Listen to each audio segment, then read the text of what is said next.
After that, Helen finally broke down. She became apolitical and indifferent to everything. She didn't care whether she stayed at home or followed her husband, and wherever he led her, keeping her head down. She did her homework, but she did it thorough as an automaton. When the housework was finished, she would sit or lie motionless, looking at one point. You couldn't tell whether she was immersed in her thoughts or in prostration. When Leo spoke to her, she answered him, but she answered the question. It was impossible to get a word out of her now. The question remained, why would he want such a broken doll?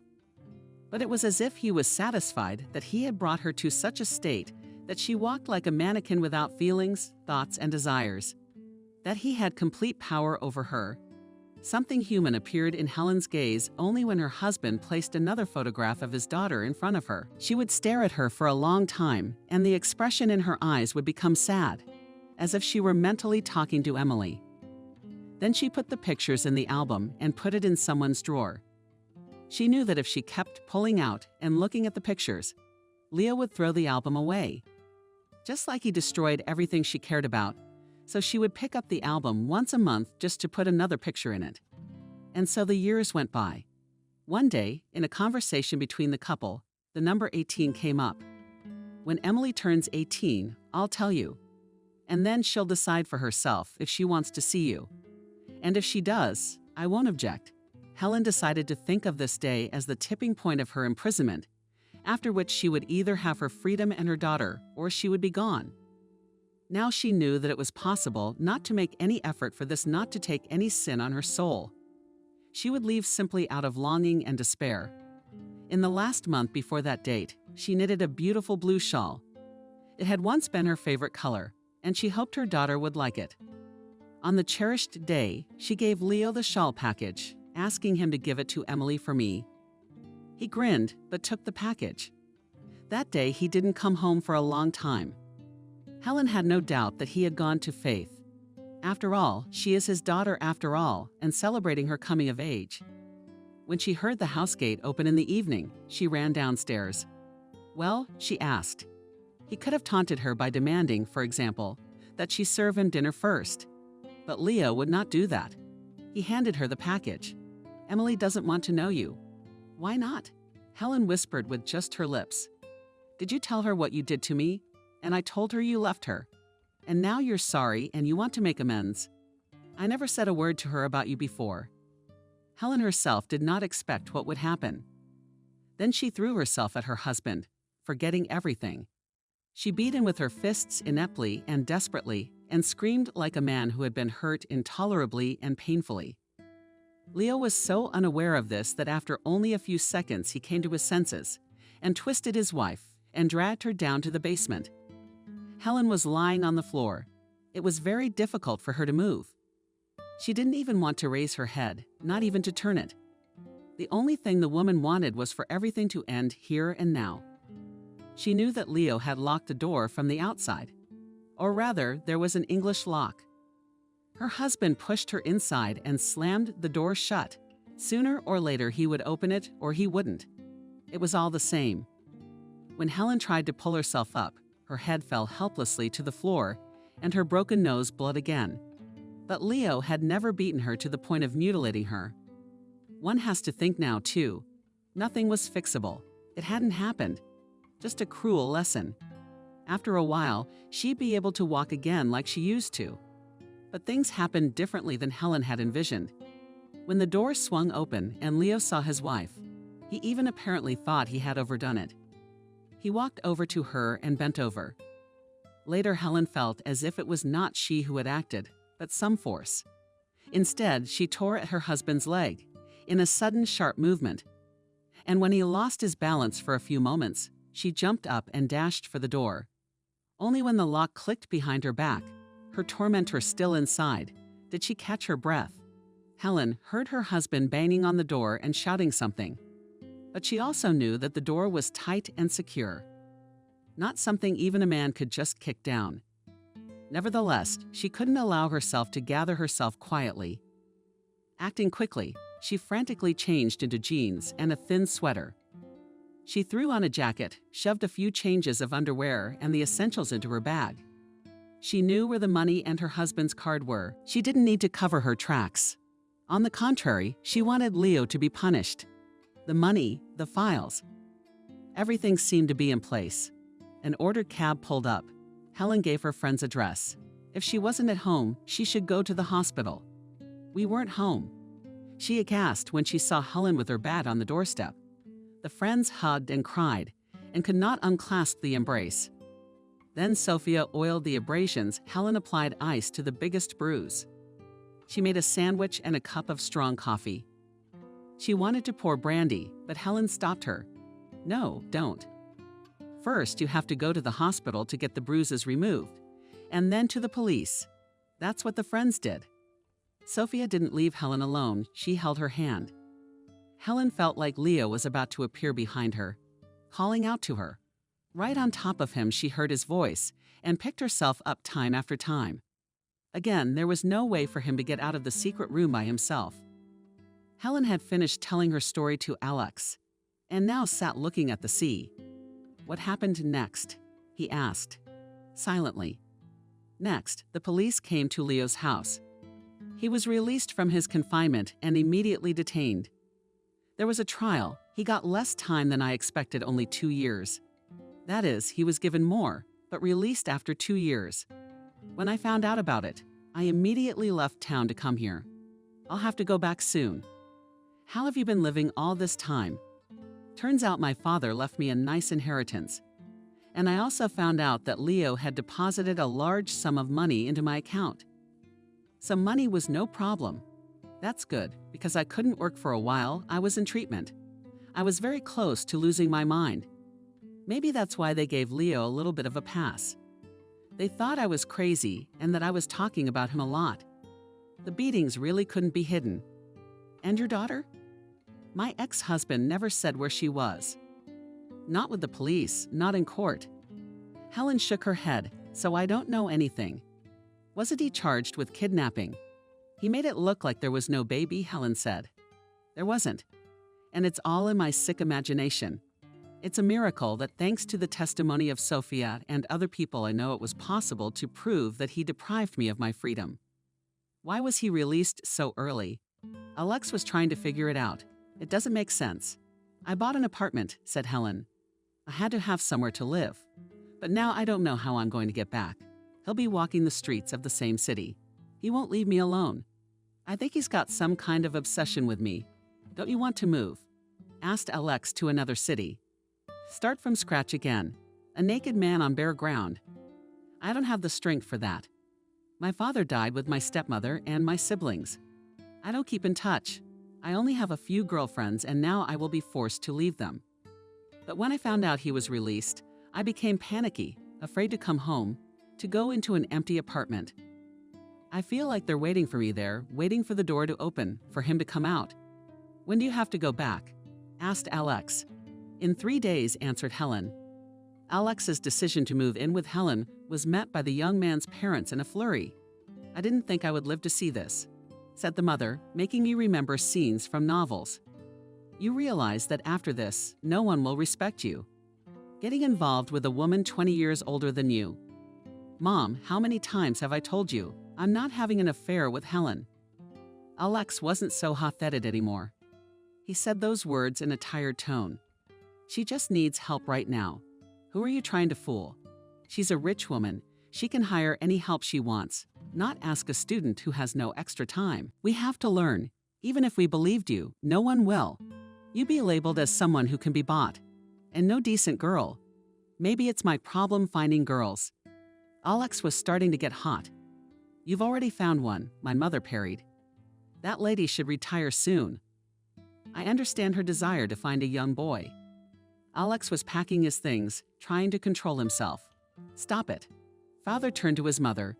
You are going to agree that Alex will not come to us. Do you understand him? Yes, man to man, mother couldn't calm down. This Helen is my age. Let me get another student instead of you. What would you say then? The father switched to his son. If you don't want to live with us, maybe just rent an apartment. We'll help you pay for it. A lot of guys your age are living with girls. Why do you have such a strange choice? Are you going to drop out? Alex was already standing in the doorway. "I'll drop out if everyone needs me while I'm in." He found it easier to breathe outside. Helen lived in a new house in the heart of the city. It overlooked a square. You could admire the fountains. Sitting on the loggia with a cup of coffee. Alex, the university was a short walk from here. Walking distance. He could be grateful to Helen for a separate room with its own balcony and all the furnishings of his dwelling. Not at all comparable to his parents' modest apartment. But he could see that she needed him more than she was letting on about it. Helen stayed out of his life completely, but she cared. Alex took a sabbatical and got a job. In the morning, when he was about to leave, she would make him coffee and make him something to eat, even though he asked her not to worry and not to get up so early. She would sit against him in the kitchen, watching him eat and smiling slightly. If he didn't speak himself, she was silent with her. But it was surprisingly easy to keep silent with Helen, as if we were on the same wavelength. He came rather late. When the fall came, it was already beginning to get dark.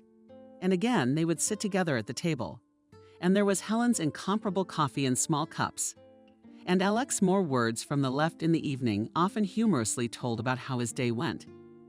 There was nothing to tell about Helen, except about books read and movies watched. But Alex noticed that she became calmer around him. Her face rounded a little. She lost her painful thinness. Her hair began to grow. Helen went to the hairdresser, made a hairstyle that suited her more than before. She even found a hobby. She started growing flowers. By the time she became a winter girl, the apartment was like a winter garden. I guess it was the earth that had drawn her to the land as she got older. Helen shrugged his shoulders. Returning, Alex often saw such a picture.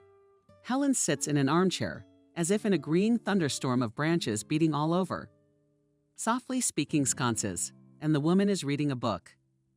Alex involuntarily noted that the woman remained beautiful, despite all that she had been through. If I ever get married, I would like such a mother-in-law, he thought, feeling that Helen gradually becomes for him a native person.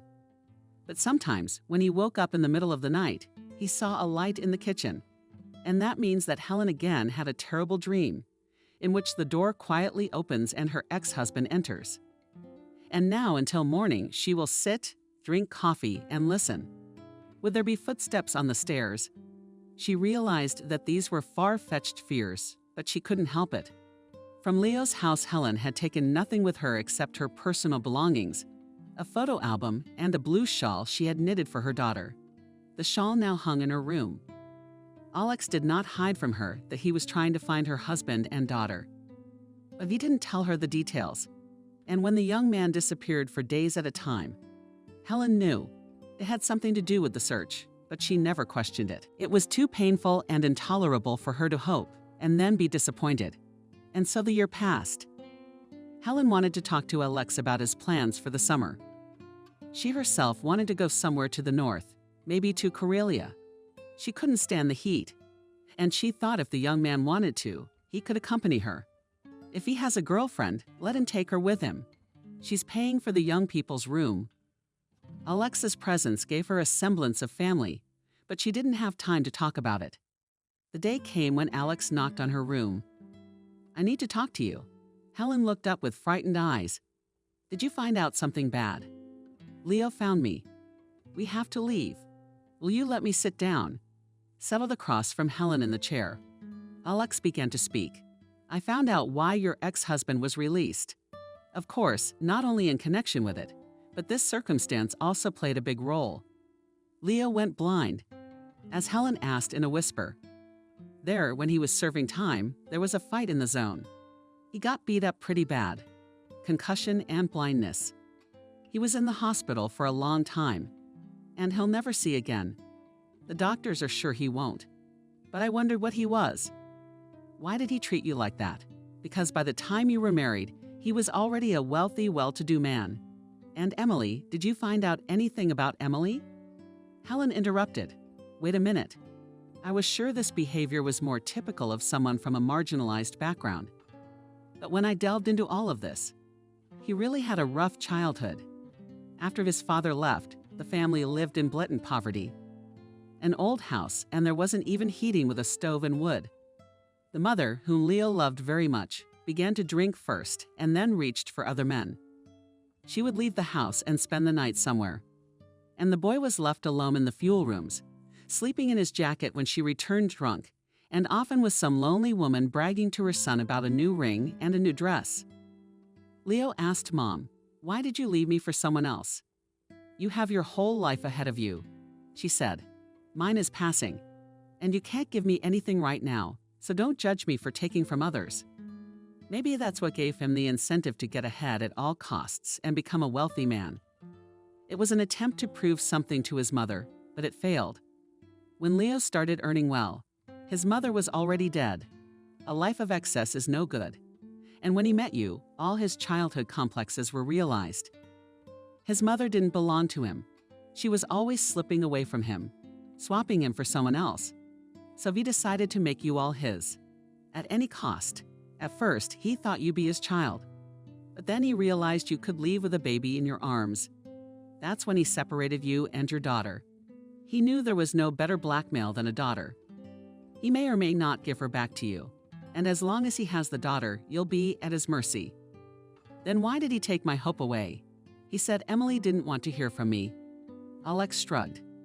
Maybe he was tired of playing this game for so many years. Maybe he just snapped. But he wasn't going to let you go for sure. In your face, he was definitely avenging his mother for his childhood. Where he hid his faith. That's what tormented Helen. Most of all, she's alive. He gave her to strangers to be adopted. Do you know anything about that? I know. Alex was silent for a few moments, and the woman held her breath. You have no idea who raised her. Who did?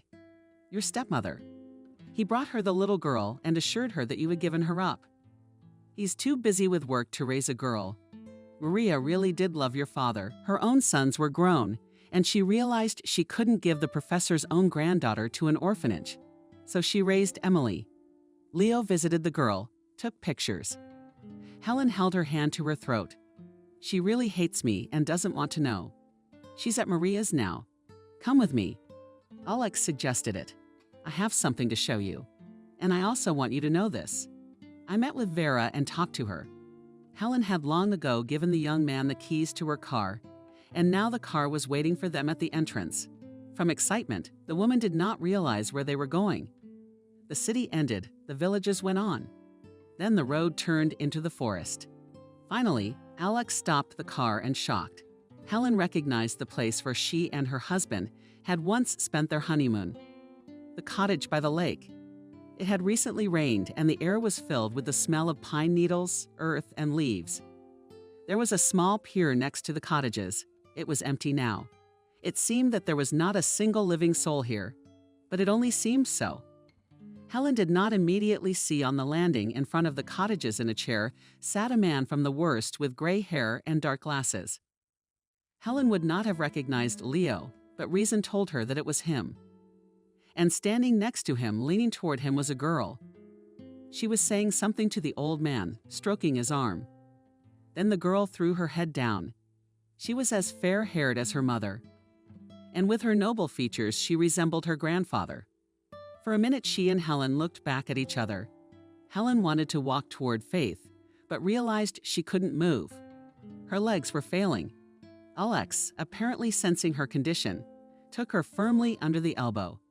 You are not angry that I decided to treat a little? He asked quietly. Helen did not immediately realize what he was talking about. Emily said something to her father and slowly walked towards them. The closer the girl came, the more Helen's doubts grew. No tests were needed here, no questions asked. This was her baby girl, the one she had given birth to and held in her arms only once in her life. About 10 paces away, Emily stopped. And only now Helen noticed that on the girl's shoulders lay a blue fishnet bundle. The handkerchief was the same one that had hung in Helen's room a while ago, and looking at which she believed that she would give it to her daughter someday.